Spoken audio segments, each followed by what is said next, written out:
esse é o aeroporto de Bora Bora. O pessoal chega por aqui.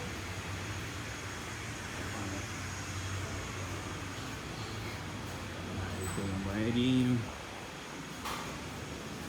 E aí foca naquela aguinha.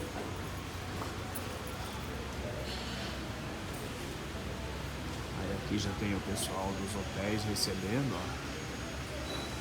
O nosso era aquele ali. Chegamos, já ganhamos aquele colarzinho de flores. Aqui tem todos os hotéis, ó.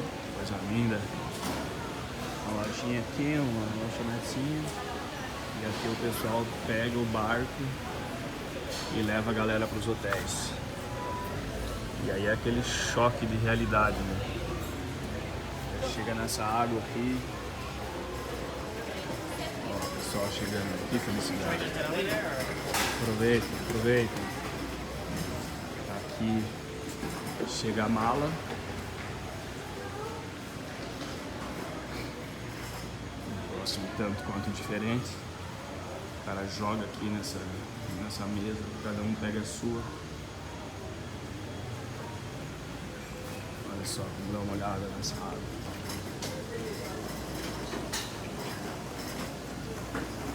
Peixes. Peixes. Peixes, peixes e peixes. Tá falando comigo, irmão? Não, né? Ali tá a pista. Ali tá a água. Todo mundo fala francês.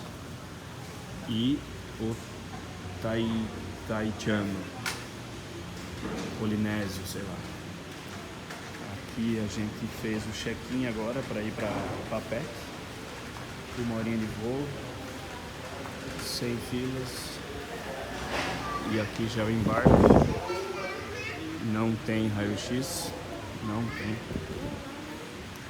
Coisa linda, vou poder levar água. Lojinha de souvenir. Mais barato que o hotel, por incrível que pareça, o aeroporto é mais barato que o hotel. E aqui já é o embarque. E ali é o avião.